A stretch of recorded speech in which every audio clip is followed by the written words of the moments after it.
आप सबका स्वागत है बैंक साथी चैनल पर। आज जो हम डिस्कस करने वाले हैं 24 जून का डेली करंट अफेयर डिस्कस करेंगे और ये सारे काउंटी एग्जाम्स के लिए हेल्पफुल रहने वाला है। तो विदाउट वेस्टिंग एनी टाइम मैं आपका दोस्त हीरकनाथ नेशनल अफेयर्स में पहले न्यूज़ के ऊपर ले चलता हूँ। तो पहला न्यूज़ दिल्ली की तरफ से आ रहा है, तो मैं आपको पहले दिल्ली ले चलता हूँ जहाँ पे सबसे ज़्यादा पॉल्यूशन होता है। तो दिल्ली ने क्या किया कि पॉल्यूशन को रोकने के लिए first artificial rain project launch किया गया। अब ये फर्स्ट आर्टिफिशियल रेन प्रोजेक्ट है, इसके लिए जो है क्लाउड सीडिंग यूज़ की जाएगी। अब हम इसके बारे में डिटेल में पढ़ते हैं क्या है क्लाउड सीडिंग और क्या ये प्रोजेक्ट रहने वाला है। तो इसके डिटेल में पढ़ेंगे तो आपको मिलेगा कि दिल्ली गवर्नमेंट ने अप्रूव किया है 3.21 करोड़ रुपए का pilot project for artificial rain, और ये जो रेन होंगी वो क्लाउड सीडिंग के थ्रू की जाएंगी। इस पूरे प्रोजेक्ट को जो लीड कर रहा है वो आईआईटी कानपुर लीड कर रहा है। काम क्या है इस प्रोजेक्ट का कि दिल्ली का जो पॉल्यूशन है वो कम किया जाए, दिल्ली एनसीआर का जो पॉल्यूशन है वो कम की जाए। ये जो प्रोजेक्ट है ये बैक्ड है विद आईएमडी, ये चीज़ भी आपको ध्यान देनी है। इंडियन मैथोलॉजिकल डिपार्टमेंट से ये पूरी की पूरी बैक्ड है। अब हम इसके बारे में पढ़ते हैं ये क्लाउड सीडिंग होता क्या है। क्लाउड सीडिंग के अंदर आपको ये फ्लाइट दिख रहा होगा, ठीक है। तो ये एयरक्राफ्ट यूज़ की जाती है जिसके अंदर का डिफरेंट जो है केमिकल छोड़े जाते हैं। कैसे केमिकल? जैसे कि silver, iodine, nano particles, iodise salt, उसका रॉक सॉल्ट, ये सब छोड़े जाते हैं क्लाउड में। और ये करने की वजह से क्लाउड में जो है क्लाउड फॉर्मेशन होता है और वो बाद में फिर रेन में कन्वर्ट होता है, ठीक है। ये पूरा प्रोसेस रहता है क्लाउड सीडिंग का। और अभी Delhi government cloud seeding use कर रही है और पहली बनी है इंडिया में जो कि आर्टिफिशियल रेन यूज़ करने जा रही है, आर्टिफिशियल रेन प्रोजेक्ट यूज़ करने जा रही है। अभी ये पायलट बेस पे यूज़ किया जाएगा, बाद में इसको फुल यूज़ किया जाएगा। अभी कुछ लोकेशन में यूज़ किया जाएगा जैसे कि आउटर दिल्ली और नॉर्थ वेस्ट दिल्ली में यूज़ किया जाएगा। और बोला जा रहा है कि ऐसे पाँच ऐसे एयरक्राफ्ट यूज़ किए जाएंगे, मतलब 5 ऐसे सॉटीज यूज़ किए जाएंगे, ऐसा कुछ कहना है दिल्ली गवर्नमेंट का।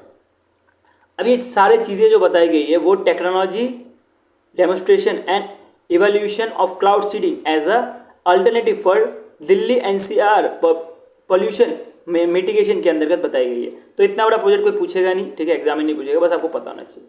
उसके बाद बात करें इसमें जो एयरक्राफ्ट यूज़ किया जाएगा, ये एयरक्राफ्ट का नाम देख सकते हो, बाकी तो मैंने आपको बता ही दिया कौन कौन से पार्टिकल इसमें यूज़ किए जा रहे हैं, ठीक है। हर एक एयरक्राफ्ट जो है 100 स्क्वायर किलोमीटर जो है कवर करने का काम करेगा।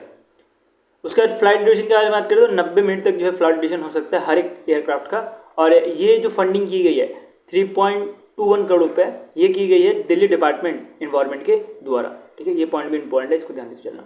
अगर बात करें यहाँ पे क्या क्या इंपॉर्टेंट है एग्जाम के लिए, आपको जो ऊपर वाला पार्ट मिल रहा होगा ये इंपॉर्टेंट है। आपसे कोई भी जो प्रोजेक्ट का टाइटल है ये नहीं पूछा जाएगा, एयरक्राफ्ट कौन सा यूज़ किया जा रहा है बस आपको ये पढ़ते हुए जाना है। उसके बाद कहाँ पे इसको डेवलप किया गया ये भी कोई नहीं पूछेगा, फ्लाइट ड्यूरेशन कोई नहीं पूछेगा, फंडिंग पूछेगा, तो फंडिंग पढ़ लेना यहाँ से, इसको नहीं बोलना है, ठीक है।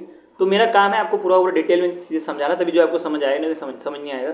तो ये जो पीडीएफ है ये हम इम्पैक्ट मैप की तरफ से भी देते हैं एक वीकली पीडीएफ के तौर पे, तो वहाँ पे ये सारी डिटेल हट जाती है, ठीक है। तो टेलीग्राम में अगर किसी ने ज्वाइन नहीं किया तो ज्वाइन कर सकते हो, वो आपको मिल जाएगा इम्पैक्ट मैप के नाम से पीडीएफ, जहाँ पे जो इंपॉर्टेंट जो करंट अफेयर्स रहता है वही दिया जाता है, बाकी सब चीज़ों को हटा दिया जाता है, ठीक है। तो मुझे पढ़ाने के लिए, समझाने के लिए मुझे आपको सब कुछ देना पड़ता है, बट एग्जाम में नहीं पूछाते ये सारी चीज़ें। और इम्पैक्ट जो पीडीएफ है हमारा वहाँ पे सिर्फ एग्जाम रिलेवेंट कंटेंट देते हैं, बाकी सारे हटा दिए जाते हैं। नेक्स्ट चलते हैं, नेक्स्ट न्यूज़ में बढ़ते हैं। तो नेक्स्ट न्यूज़ आ रहा है, डिपार्टमेंट ऑफ हायर एजुकेशन ने क्रिएट किया है एक 11 मेंबर की कमेटी। ये 11 मेंबर की कमेटी का काम क्या होने वाला है, ये 11 मेंबर की कमेटी जो है मेजर करने वाली है to reduce the growing dependency of student on coaching classes. तो कोचिंग क्लासेस में डिपेंडेंसी रहती है स्टूडेंट्स की, उसको जो है मेजर करने वाले हैं, उसके ऊपर रिकॉग्निशन देने वाले हैं कि कैसे जो है डिपेंडेंसी कम कर सकते हैं। तो ये जो 11 मेंबर कमेटी है इसको लीड कर रहे हैं विनीत जोशी, इनका नाम अच्छे से याद रखना। कौन लीड कर रहे हैं? विनीत जोशी जी ही लीड कर रहे हैं, जो कि अभी के टाइम पे secretary of department of higher education and ministry of education के हैं, ठीक है। तो विनीत जोशी क्या कर रहे हैं, 11 मेंबर की कमेटी लीड कर रहे हैं। और ये 11 मेंबर कमेटी क्या करने वाली है कि कोचिंग सेंटर में जो डिपेंडेंसी रहती है स्टूडेंट्स की उसको कैसे कम की जाए वो देखने का काम करेंगे। जैसे आप यहाँ से पिक से भी देख सकते हो, ये पर्सन क्या कर रहा है कि कोचिंग सेंटर से काम कर रहा है कि नहीं वो देखने का काम कर रहा है, ठीक है। तो ये चीज़ जो है विनीत जोशी भी करने वाली है, ठीक है। ये विनीत जोशी है ऐसा समझ लो, ये जो है पर्सन है विनीत जोशी है ऐसा कुछ समझ लो, जो कि कोचिंग सेंटर पे जो है निगरानी रखे बैठे हैं। अब बात करते हैं क्या क्या इसके अंतर्गत कमेटी का प्लान है, क्या क्या जो है ये करने वाली है। एक तो study effective of competitive exams, जैसे कि जेई हो गया, नीट हो गया, यूपीएससी हो गया, जहाँ पे ज़्यादा से ज़्यादा लोग जो है फॉर्म भरते हैं, ठीक है। तो इनका जो है मोस्टली इनका यही प्लान है कि स्कूल एजुकेशन में जो है ये सारा जो जेई नीट और यूपीएससी ये सब के लिए डाला जाए, जिसकी वजह से जो कोचिंग सेंटर का जो कल्चर है उस पर इम्पैक्ट हो, ठीक है, ठीक है। तो ये पूरा का पूरा प्लान है कि फोकस किया जाए स्कूल एजुकेशन में ही, जेई नीट और यूपीएससी लेवल पे जो है पढ़ाया जाए, और उसके से जो डिपेंडेंसी रहती है कोचिंग सेंटर में वो कम से कम हो। उसके साथ ही बोला गया access to dummy school phenomena, तो इसके ऊपर भी कुछ रिकमेंडेशन देने के लिए बोली गई है कि evaluate how they David drive student from the formal education. जैसे कि आपको पता होगा कि जो साइंस के स्टूडेंट होते हैं वो 11th क्लास से ही कोचिंग चालू कर देते हैं। अब उनको कोचिंग करने की ज़रूरत क्यों पड़ती है? क्योंकि हमारे स्कूल में जो है अच्छे से पढ़ाया नहीं जाता। सिंपल रीज़न यही है कि हमें स्कूल में अच्छे से नहीं पढ़ाया जाता, हमें जेई लेवल पे जो है चीज़ें नहीं पढ़ाई जाती। अगर हमें जेई लेवल पे चीज़ें स्कूल में ही पढ़ा दी जाए तो हमें कोचिंग सेंटर जाने की कोई ज़रूरत ही नहीं है। तो इसी के से बोला जा रहा है कि कोचिंग सेंटर जो है एक साइड से डमी स्कूल खोल के बैठे हैं, जिसको एंड करने की बात कर रहे हैं ये कमेटी। कैसे जो है हम इसको एंड कर सकते हैं, ठीक है। क्योंकि आपने ये भी देखा होगा कि जो जेई और नीट की तैयारी करते हैं स्टूडेंट्स, वो क्या करते हैं, स्कूल जाते ही नहीं है। इवन मेरी बात करूँ तो मैंने भी स्कूल नहीं गया था जब मैं जेई की तैयारी कर रहा था। कारण क्या था कि स्कूल में वो एजुकेशन नहीं मिल पाती, उतना पढ़ाई नहीं हो पाता जितना जो एक कोचिंग सेंटर में जो है पढ़ाई हो पाता है। तो बोला जा रहा है कोचिंग सेंटर को जो डमी स्कूल बनाया गया है, एज अ डमी स्कूल की तरह यूज़ किया जा रहा है, जहाँ पे कोई कोचिंग सेंटर में आपने अगर कोटा फैक्ट्री देखा होगा तो आपको ये चीज़ लिंक कर पा रहे होंगे आप जो कॉमर्स बैकग्राउंड से वो, कि कोटा फैक्ट्री में क्या था कि वो बच्चे जो थे वो स्कूल जाते नहीं थे, वो सिर्फ एग्जाम देने के लिए स्कूल जाते थे, बाकी टाइम वो कोचिंग में ही पढ़ते थे, ठीक है। तो कोटा फैक्ट्री में ये चीज़ देखी होगी। तो कोचिंग जो है बच्चों के लिए एक साइड से क्या बन जाता है, बच्चों के लिए एक साइड से स्कूल बन जाता है, डमी स्कूल बन जाता है। तो ये डमी स्कूल फिनोमिना को एंड करने की बात की गई है अंडर दिस कमेटी, ठीक है। अब बात करते हैं नेक्स्ट पॉइंट की, जो कि इस कमेटी को रिप्रेजेंट देनी है। Review coaching centre advertising. Advertising जो करता है कोचिंग सेंटर उसको रिव्यू करने के लिए बोला गया, एक रेगुलेटरी मैकेनिज्म लाने के लिए बोला गया फॉर प्रमोशनल प्रैक्टिस के लिए, ठीक है। तो जो भी ये एडवर्टाइजमेंट करते हैं कोचिंग सेंटर वाले, तो इनके ऊपर जो है एक रेगुलेटरी मैकेनिज्म लाने के लिए बोला गया। आपने एक चीज़ देखी होगी, अब मान लेते हैं कोई कोचिंग सेंटर ए है, कोई बी है, कोई सी है, और जो टॉपर ARI 1 होगा वो आपको ए में भी मिलेगा, वो आपको बी में भी मिलेगा, क्या पता सी ने जो है उसको खरीद के लाया हो अपने उसमें, ठीक है, एडवर्टाइजमेंट में। तो ये चीज़ जो है ये सी ने खरीदा हो या ए और बी सारे के सारे आप फोटोज यूज़ कर रहे हो, वो पड़े हो या ना हो, उसको भी रोकने की बात कर रही है ये कमेटी, ठीक है। तो एक तरह से रेगुलेटरी मैकेनिज्म होगा जिसके अंतर्गत बताया जाएगा जो है कैसे जो है आप एडवर्टाइजमेंट कर सकते हो। इसके ऊपर अब तक कोई रेगुलेटरी मैकेनिज्म नहीं है, कोई अपने हिसाब से कुछ भी लिख देता है, कोई लिख देगा हम इंडिया के फर्स्ट है। आपने देखा होगा कि कितने सारे कोचिंग सेंटर लिख देते हैं हम जो है इंडिया के फर्स्ट है। अब कितने सारे कोचिंग सेंटर जो है इंडिया के फर्स्ट कोचिंग सेंटर है जिन्होंने देख सकते हो कि जिन्होंने एग्ज़ाम निकाला है या उनके वहाँ से टॉपर निकले हैं। तो ऐसी चीज़ें रोकने के लिए एक रेगुलेटरी मैकेनिज्म बनाने की बात कर रहे हैं गवर्नमेंट। अब बात करते हैं एक तरह से कैरियर काउंसलिंग एवोल्यूशन भी होने वाला है। इसके अंदर के जो भी स्टडी एबिलिटी और quality of guidance in school और कॉलेज और स्कूल में जो गाइडेंस मिलनी चाहिए वो जो है दी जाएंगी। अब ये गाइडेंस के बारे में बात करते हैं कि बहुत सारे स्टूडेंट्स ऐसे भी रहते हैं जिनको जेई और नीट के बारे में नहीं पता, बहुतों को पता होता। मेरे स्कूल में भी ऐसे स्टूडेंट्स थे जिनको जेई और नीट के बारे में क्लास 12 के बाद पता लगा। अगर उनको सही गाइडेंस दी जाती टीचर के द्वारा तो उनको पहले ही पता लगता है कि जेई की वजह से हम जेई के स्कोर की वजह से हम इंजीनियरिंग ज्वाइन कर सकते हैं। ये चीज़ टीचर अगर हमें बताते या जो स्टूडेंट्स हैं उनको बताते तो वो पहले से ही जो है तैयारी कर पाते। लेकिन जेई नीट ये सब के बारे में जिसको नहीं पता होता उनको जो है अपने जो फ्रेंड्स हैं उनके साथ उनसे पता लगता है और तब तक लेट हो जाता है, ठीक है। 11th क्लास पार हो जाता है। और बात करें अभी तो जो है 8th क्लास से जो स्टूडेंट जो है तैयारी करना चालू करते हैं नीट जेई की, तो जो 11th क्लास में जो तैयारी स्टार्ट करता है उसके लिए 11th या 12th में जो स्टार्ट करता है वो ऑलरेडी लेट हो चुका है। तो ये सब चीज़ें अगर पहले बताई जाए स्कूल में अगर पहले समझाई जाए तो बच्चा जो है वो डिसाइड कर सकता है किस करियर में जाना है और कैसे जो है पूरी की पूरी तैयारी करनी है। अगर पूरा गाइडेंस मिले तो वो अच्छी बात रहती है। बट ये सारी चीज़ें जो स्कूल में नहीं बताई जाती तो ये चीज़ भी बताने की बात की गई है। उसके साथ जो भी इनका रिपोर्ट रहेगा कैसे जो है ये मंथली प्रोग्रेस रिपोर्ट है वो देना पड़ेगा education of ministry of education को, ठीक है। तो ये कुछ की मैंडेट्स है कमेटी का, ये चीज़ आपको ध्यान देते हुए चलना है। नेक्स्ट में बढ़े तो इंडिया का लार्जेस्ट गति शक्ति कार्गो टर्मिनल इनॉग्रेट किया गया है मानेसर हरियाणा में। अब ये मंटी मंटी कार्गो टर्मिनल होता है क्या, हम इसके बारे में पढ़ते हैं। मंटी कार्गो टर्मिनल के अंतर्गत ये एक तरह का टर्मिनल होता है जिसके अंतर्गत जो रेलवे है, रोडवे है, एयरवे है, शिपवे है, सारे के सारे कनेक्ट रहते हैं और एक फास्ट मूविंग में कनेक्ट रहते हैं। इसका मतलब क्या कि यहाँ से अगर कोई सामान भेजा जा रहा हो, ये एक तरह का लॉजिस्टिक हब रहता है। ये एक साइड से मान सकते हो कि अमेजोन का एक हब है, बहुत बड़ा हब है, या तो कोई वेयर हाउस है, ठीक है, जहाँ पे बड़े बड़े कंटेनर्स देखे होंगे, शिप के कंटेनर्स देखे होंगे, आपको इमेज से दिख रहा होगा, ये बहुत सारे शिप के कंटेनर्स हैं। तो यहाँ पे जो है रेल लाइन प्रोवाइड की जाती है, रेल लाइन प्रोवाइड की जाती है, इसके साथ ही जो शिपवे प्रोवाइड की जाती है। इवन आपको यहाँ यहीं पे जो है आसपास कुछ 10 किलोमीटर 20 किलोमीटर के आसपास आपको एक एयरपोर्ट भी मिल जाएगा, जिसकी वजह से जो लॉजिस्टिक्स जो सामान है एक जगह से दूसरी जगह पहुँचाने का वो जल्दी से जल्दी हो पाए। तो एक तरह का मल्टी मॉडल कार्गो टर्मिनल जो है लॉन्च किया है, इंडिया का लार्जेस्ट, आपको याद रखना है हरियाणा में लॉन्च किया गया है by the ministry of railway और फिर मिनिस्ट्री ऑफ जो इन्फॉर्मेशन ब्रॉडकास्टिंग, उसके बाद ministry of electronics and information technology के टाइम पे अभी कौन मिनिस्टर है, अश्विनी वैष्णव जी, तो इनके द्वारा लॉन्च किया गया है। और ये जो है मारुति सुजुकी इंडिया लिमिटेड जो मनेसर प्लांट हरियाणा में है, यहाँ पे लॉन्च किया गया, ठीक है। तो इसके अंदर कुछ की हाईलाइट्स जो कि आपको याद रखना है, जैसे कि टोटल जो कैपेसिटी होने वाली है इस टर्मिनल की वो मिलेगी 4.5 लाख व्हीकल एनुअली एंट्री कर सकते हैं। और कनेक्टिविटी की बात करें तो 10 किलोमीटर का रेल लाइन लिंक है, ठीक है। जैसे मैंने आपको बताया कि लॉजिस्टिक पार्क में जो है रेल लाइन लिंक भी होता है, तो रेल लाइन लिंक जो है प्रोवाइड किया गया है, जो कि पतली स्टेशन, पतली सही कर रहा हूँ प्रोनाउंसिएशन आई थिंक, ठीक है, पतली जो है वो आपको हरियाणा में मिलेगा, जो कि हरियाणा ऑर्बिटल रेल कॉरिडोर के अंतर्गत 121.7 किलोमीटर का एक कनेक्टिविटी देने वाला है। टोटल इन्वेस्टमेंट इसमें 800 करोड़ रुपये लगने वाले हैं, उसमें से जो Haryana rail infrastructure development corporation है वो 684 करोड़ रुपये देने वाली है और मारुति सुजुकी जो है 116 करोड़ रुपये देने वाली है। तो इसमें आपको एक चीज़ बहुत अच्छे से ध्यान देना है कि ये जो प्लांट बनने वाला है इसमें मारुति सुजुकी पार्ट है, ठीक है। यहाँ से एग्जाम में पूछा जा सकता है कौन जो इसको कहाँ पे जो है बन रहा है ये पूछा जा सकता है और कौन जो इसका पार्ट है, तो याद रखना मारुति सुजुकी इसका पार्ट है।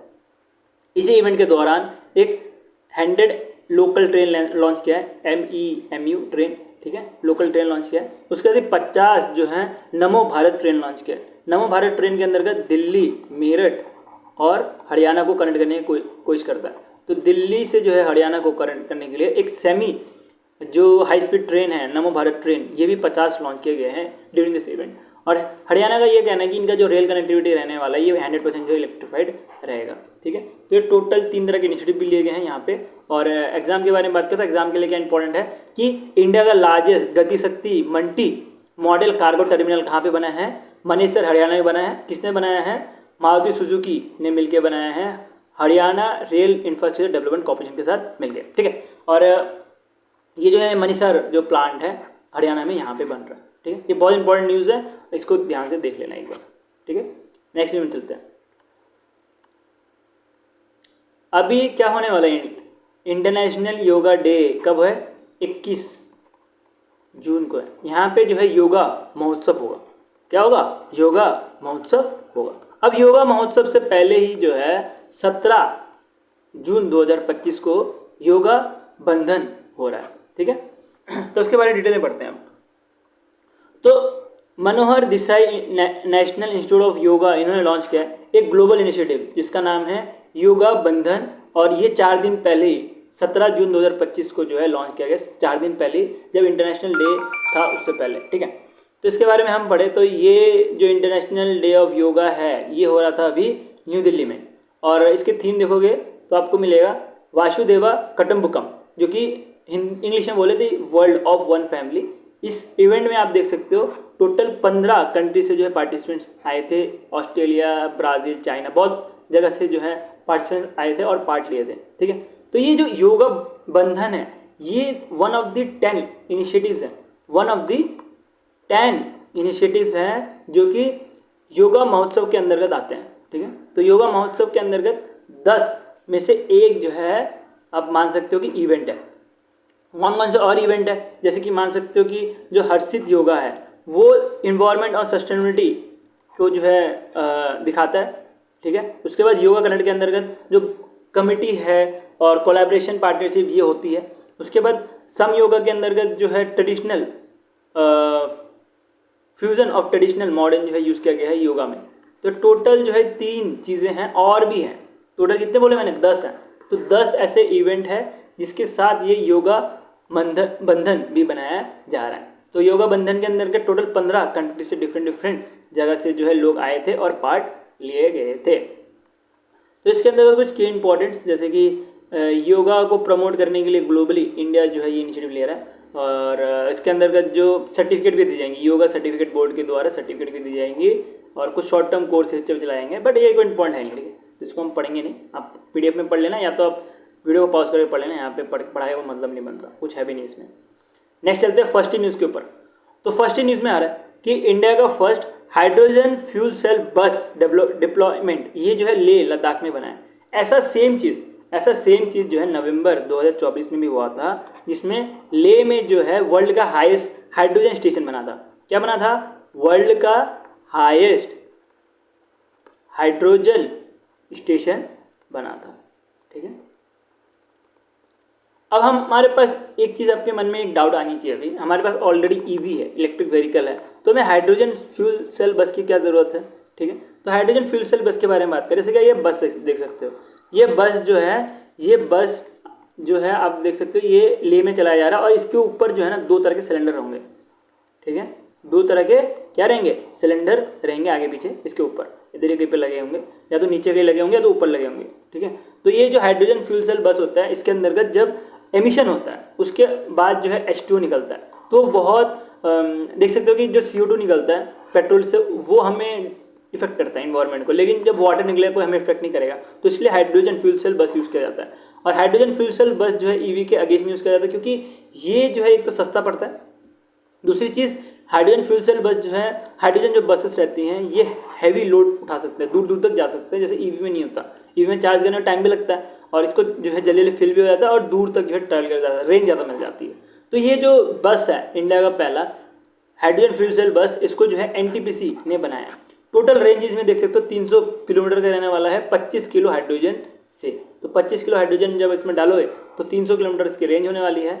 और ये इसके बारे में बात करें तो इसको NTPC ने जो है फ्लैग ऑफ किया है, लेकिन इसको हैंड ओवर किया गया है। NTPC ने बनाया तो है, लेकिन इसको हैंड ओवर किया गया है state industrial development corporation Leh को जो है सौंपा गया है ये बस, ठीक है। और बाकी यहाँ पे आप डिटेल देख सकते हो कि वर्ल्ड का हाईएस्ट जो कि हाइड्रोजन स्टेशन है, मैंने आपको ऑलरेडी बताया कि नवंबर में जो है NTPC ने इसके बारे में बताया गया था। तो इधर हाइड्रोजन स्टेशन भी है सबसे ज़्यादा ऊपर, और अभी हाइड्रोजन बसेस, अब हाइड्रोजन स्टेशन तो बना दिया, अब उस स्टेशन का काम क्या है, उसमें कुछ यूज़ भी तो होना पड़ेगा, तो इसी के लिए जो है बस भी लॉन्च किया गया है बाय NTPC। दोनों चीज़ जो है NTPC के द्वारा ही लॉन्च किया गया है, स्टेशन और बस भी। नेक्स्ट न्यूज़ बढ़ते हैं, तो नेक्स्ट जो है लॉन्चेस के ऊपर चलते हैं अब। तो अश्विनी विश्नोई जी जो है, इन्होंने लॉन्च किया 3rd इलेक्ट्रॉनिक्स मैन्युफैक्चरिंग क्लस्टर, ये तमिलनाडु में बना है। तमिलनाडु के बारे में बात करें तो तमिलनाडु EV सेक्टर में जो है बहुत ज़्यादा आगे है, even one of the top मान सकते हो इंडिया में जो है EV के या तो रिन्यूएबल पावर एनर्जी में जो है काम करते हुए जा रहा है। अभी तीसरा जो है ये क्लस्टर हब बन रहा है, इससे पहले 2 बन चुके हैं, ठीक है। ये 2 जो है आप यहाँ से नाम पढ़ सकते हो, ऑलरेडी 2 बन चुके हैं, अब जो है तीसरा जो है तमिलनाडु में बनने जा रहा है, ठीक है। और ये जो क्लस्टर हब बनने वाला है, इसके साथ जो पहले जो बने हुए थे, टोटल जो कॉस्ट लगा इसमें 112 करोड़ रुपये लगा है, ठीक है। और ये अंडर आता है स्कीम 2.0 के अंतर्गत, जो इलेक्ट्रॉनिक मैन्युफैक्चरिंग क्लस्टर स्कीम है, ये 2.0 के अंतर्गत आता है। अब इसका काम क्या होने वाला है? इसका काम रहेगा कि जो इलेक्ट्रॉनिक कंपोनेंट है या हार्डवेयर है, ठीक है, वहाँ पे ज़्यादा से ज़्यादा काम करना EV सेक्टर में, ठीक है, रेन्यूएबली जो है चीज़ें हो पाए, वैसे ही कुछ काम करने वाला है ये। और ये जो है manufacturing sector hub, I think मैंने यहाँ पे थोड़ा सा मिस्टेक कर दिया, ठीक है, ओके, यहाँ पे थोड़ा सा मिस्टेक हुआ, ठीक है, इसको संभाल लेना। तो जो इलेक्ट्रॉनिक मैन्युफैक्चरिंग क्लस्टर बनाया जा रहा है, मुझे लगा EV बनाया जा रहा है, ठीक है, कोई इशू नहीं। तो जो इलेक्ट्रॉनिक मैन्युफैक्चरिंग क्लस्टर जो बन रहा है तमिलनाडु में, ये जो है तीसरा बनने जा रहा है, और ये पहले 2 बन चुके हैं। टोटल जो इलेक्ट्रॉनिक मैन्युफैक्चरिंग का जो कॉस्ट होने वाला है 1112 करोड़ रुपये लगने वाला है, और ये इलेक्ट्रॉनिक मैन्युफैक्चरिंग क्लस्टर 2.0 स्कीम के अंतर्गत इसको बनाया जाएगा, ठीक है। तो तमिलनाडु के बारे में बात करें, तमिलनाडु जो है अभी मैन्युफैक्चरिंग जो इलेक्ट्रॉनिक्स मैन्युफैक्चरिंग है उसमें टॉप ऑफ द कंट्री में आते हैं, ठीक है। इवन EV में भी टॉप आते हैं, लेकिन बात करें इलेक्ट्रॉनिक मैन्युफैक्चरिंग में भी तमिलनाडु बहुत ज़्यादा आगे है, ठीक है। और इधर जो है हार्डवेयर आईटी का जो हार्डवेयर होता है जैसे मोबाइल, लैपटॉप, सर्वर, ये सब कुछ बनाए जाएंगे। और तमिलनाडु को as a railway manufacturing hub की तरह भी जाना जाता है। ये चीज़ पे आपको थोड़ा सा ध्यान देते हुए चलना है, ठीक है। नेक्स्ट न्यूज़ बढ़े तो नेक्स्ट न्यूज़ आ रहा है ministry of agriculture and farmer welfare के द्वारा, जहाँ पे बताया जा रहा है कि collection of real time observation and photo of crops लिए जा रहे हैं, ठीक है। तो ये जो आपको मिल रहा है ये पायलट बेस पे भी चलाया जाएगा खारिफ 2025 और राबी 2025-26 में। बाकी फुली नेशनल वाइड में जो है 2026 से जो है लॉन्च किया जाएगा। इसका काम क्या होने वाला है, मॉनिटर करना जो क्रॉप है उसका हेल्थ और उसका स्ट्रेस, ठीक है। हेल्थ जो है क्रॉप का जो है वो मॉनिटर करने का काम करने वाला है। इवन अगर बात करें कि ऑटोमेटिक क्रॉप लॉसेस एसेसमेंट भी की जाएंगी इसके अंतर्गत। और जो पीएम फसल बीमा योजना है उसका जो भी सेटलमेंट है वो भी ये प्लेटफॉर्म करने वाला है, जो कि AI based crop monitoring pilot project के तौर पे चलाया जाएगा। अभी के टाइम पे टोटल 50 डिस्ट्रिक्ट में चलाया जाएगा पर सीजन के हिसाब से। और इसके फंडिंग के बारे में बात करें तो इसका फंडिंग होने वाला है fund for innovation and technology, जो कि प्राइम मिनिस्टर फसल बीमा योजना के अंतर्गत जो आता है, प्रधानमंत्री फसल बीमा योजना के अंतर्गत आता है। तो ये चीज़ जो है फंडिंग भी होने वाली है, ठीक है। तो टोटल हमने जो भी इंपॉर्टेंट इन्फॉर्मेशन है उसको हम कवर कर लिया। अब हम लिख के डालता हूँ इंटरेस्टन में। अब हम इंटरेस्टन कवर करते हैं। तो अभी एक साइबर रिपोर्ट आया था।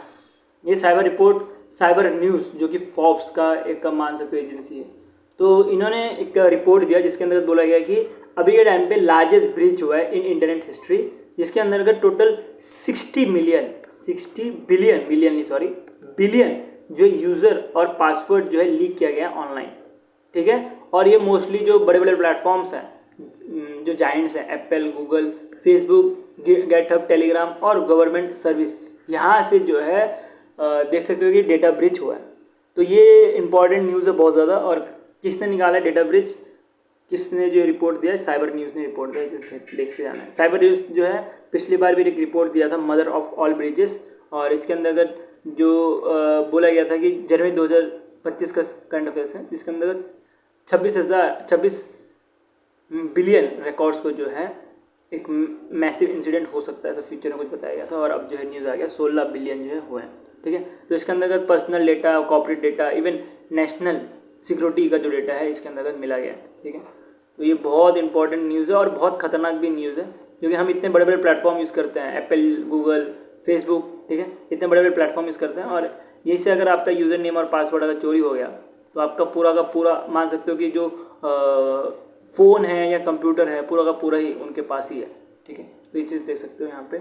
और थोड़ा संभाल के चलो सारी चीज़ों को। सेफ्टी के पर्पज से जो है 2 फैक्टर ऑथेंटिकेशन ऑन करके रखो और पासवर्ड को थोड़ा हार्ड बना के रखो, डिफिकल्ट फॉर्म में बना के रखो, जिससे कुछ जल्दी क्रैक ना कर पाए, ठीक है। नंबर डालो, स्पेशल की डालो जिससे जल्दी क्रैक ना कर पाए। चलो हम आगे बढ़ते हैं। तो आगे है MU एंड कोलैब। तो MU और कोलैब के अंतर्गत पहला MU मिलेगा आपको बैंक ऑफ महाराष्ट्र की तरफ से, कि बैंक ऑफ महाराष्ट्र ने पार्टनर किया SBI card and payment service limited के साथ, जो कि गुरुग्राम बेस्ड है। ये SBI बैंक का जो है सब्सिडी है, SBI बैंक नहीं है, ठीक है। SBI बैंक का सब्सिडी है SBI card and payment service limited. तो दोनों मिलकर क्या कर रहे हैं, एक तरह से को ब्रांडेड क्रेडिट कार्ड देने वाले हैं। को ब्रांडेड क्रेडिट कार्ड का मतलब क्या हुआ कि इसके अंतर्गत दो जब बैंक मिल के या तो दो जब NBFCs मिल के जब काम करती है तो उस केस में उसको बोला जाता है को ब्रांडेड क्रेडिट कार्ड। अभी के टाइम पे आपको मिलेगा कि SBI और बैंक ऑफ महाराष्ट्र मिलके जो है ये को ब्रांडेड क्रेडिट कार्ड देने जा रही है। अब इसके अंदर क्या होगा कि जो बैंक ऑफ महाराष्ट्र के कस्टमर है उनको लाइफस्टाइल और फाइनेंशियल बेनिफिट मिल पाएंगे ये कार्ड यूज़ करते हुए, ठीक है। तो ये कार्ड जो है बैंक ऑफ महाराष्ट्र के ब्रांचेस में बेचे जाएंगे। इवन ऑनलाइन भी कोई लेना चाहता है तो वो ले सकता है। काम क्या रहने वाला है कि जो बैंक ऑफ महाराष्ट्र का कस्टमर बेस है वो जो है SBI का जो डिजिटल और क्रेडिट कार्ड एक्सपर्टीज़ है वो जो है यूज़ करते हुए वो जो है यूज़ किया जाएगा। ये चीज़ ध्यान देना, ठीक है। पानी पीना है, पानी प्यास लगी है, पानी भी 1 मिनट रुक जाओ यार, पानी, चलो कोई बात नहीं। नेक्स्ट चलते हैं, टाटा एलेक्सी के बारे में बात करें तो ये Tata group design and tech arm का पार्ट है और इन्होंने पार्टनर किया है इनफिनियन टेक के साथ, जो कि एक जर्मनी बेस्ड कंपनी है। दोनों मिलके क्या करने वाली है, दोनों मिलके जो है डेवलप करेंगी EV कंपोनेंट। मेरे ख्याल से यहाँ पे जो EV कंपोनेंट है ना, मैंने इसको थोड़ा लिंक कर दिया जो ऊपर बता रहा था, ठीक है, कोई बात नहीं। तो ये जो है EV कंपोनेंट बनाने का काम करेंगे दोनों मिलके। और ये जो नीति आयोग का 2030 का ई मोबिलिटी टारगेट है उसको कंप्लीट करेंगे। इसके अंदर बोला गया कि 80% जो है इलेक्ट्रिफिकेशन की जाएंगी, जो 2 व्हीलर और 3 व्हीलर है उसका, और कमर्शियल व्हीकल की बात करें तो 70% जो है इलेक्ट्रिफिकेशन की जाएंगी।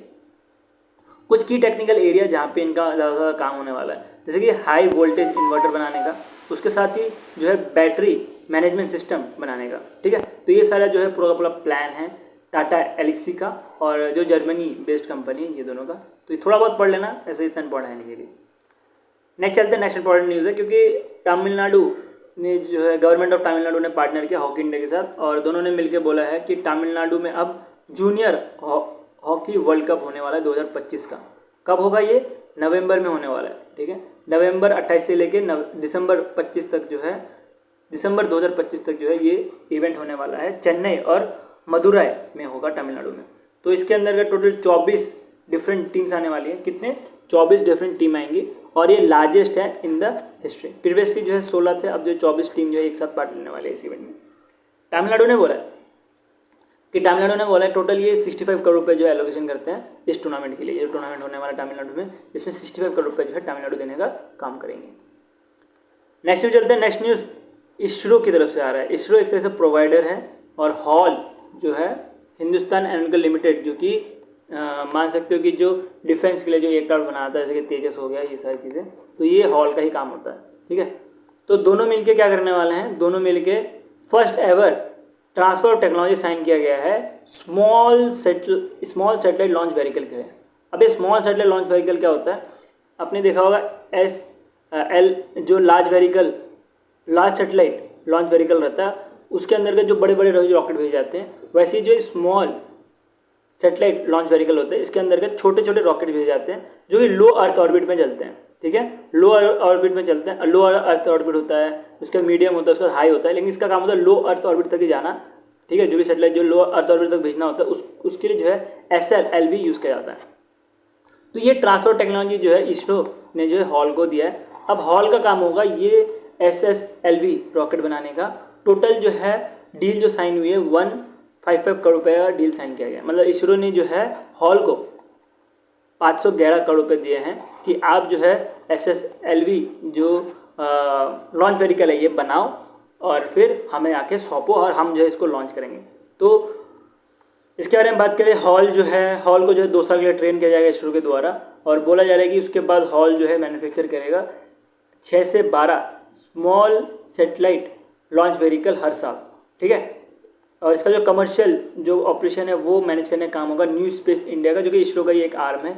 और जो भी ये प्रोजेक्ट है, ये प्रोजेक्ट जो है टोटल इसरो और इन स्पेस दोनों मिलकर जो है देखने वाली है। हॉल जो है तो तीसरी इंडिया की रॉकेट मैन्युफैक्चरिंग कंपनी बनी है, जो कि इसरो से ट्रांसफर टेक्नोलॉजी पार्टनरशिप की गई है। इससे पहले के बारे में बात करें तो स्काई रूट एयर स्पेस जो है इन्होंने पार्टनर किया था, जो प्राइवेट फर्म्स है। उसका अनुकूल के बारे में सुना होगा, जो कि तमिलनाडु बेस्ड है, इन्होंने भी ट्रांसफर टेक्नोलॉजी के लिए पार्ट किया।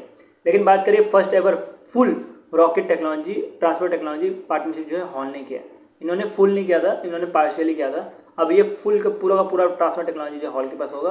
अब हॉल जो है मैन्युफैक्चर करेगा, उसके बाद जो है इसरो को प्रोवाइड करेगा SSLV। ठीक है, नेक्स्ट न्यूज़ बढ़ते हैं।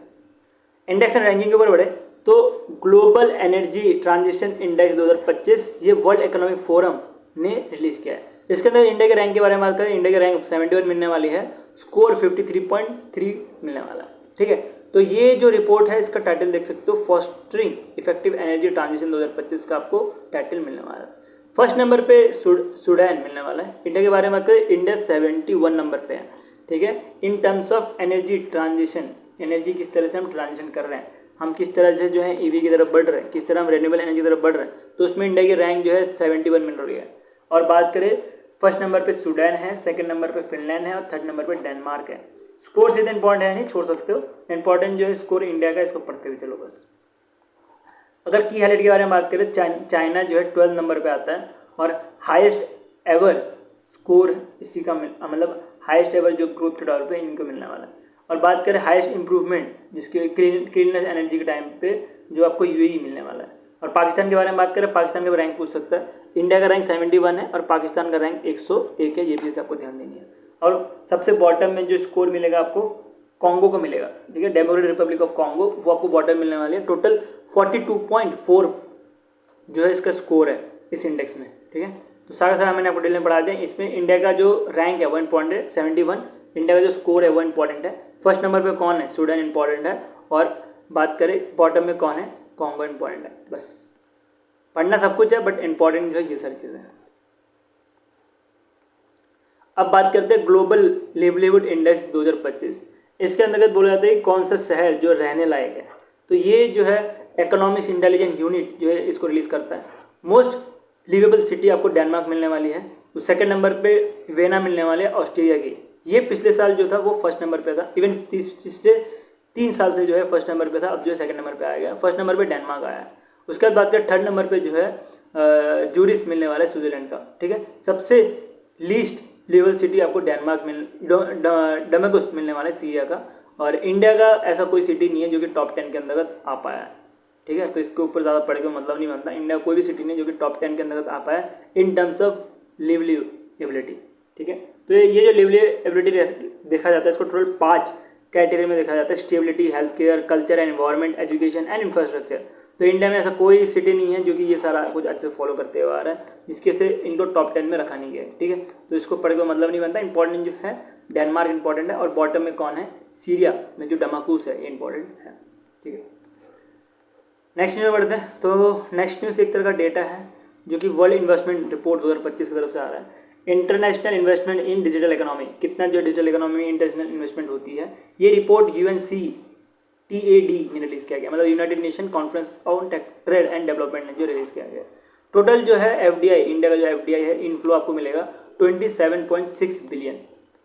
कितना, 27.6 बिलियन जो है वो टोटल इनफ्लो मिलने वाला है, ठीक है। और ये जो डिक्लाइन करके 1.9% से।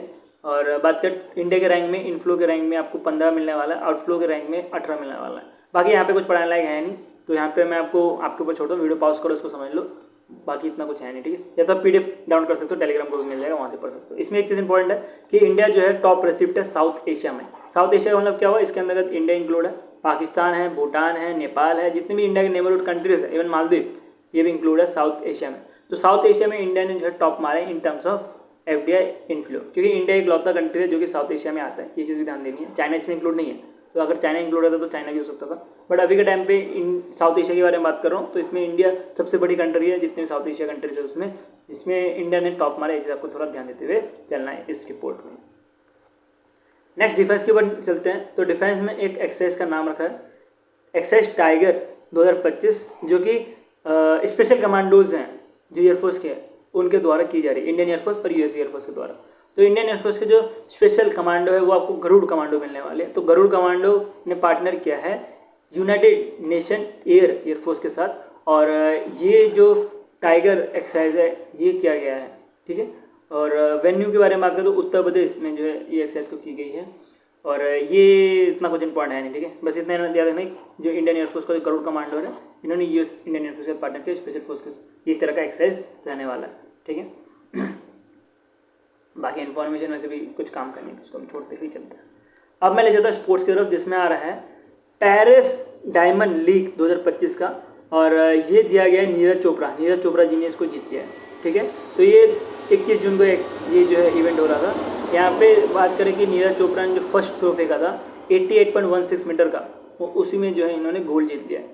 सेकंड प्लेस जर्मनी के प्लेयर को मिला है, थर्ड प्लेस देख सकते हो ब्राज़ील के प्लेयर को मिला है। और बात करें जो वर्ल्ड के नंबर 1 प्लेयर हैं, ये इनका रैंक 5th आया है। दिन खराब होने की वजह से जो है 5th आया, बट अच्छी बात है कि हमारी तरफ से जो नीरज चोपड़ा इन्होंने पेरिस में डायमंड गोल्ड लीग जीत लिया, ठीक है। वैसे ही इनका हर रोज दिन खराब रहना चाहिए।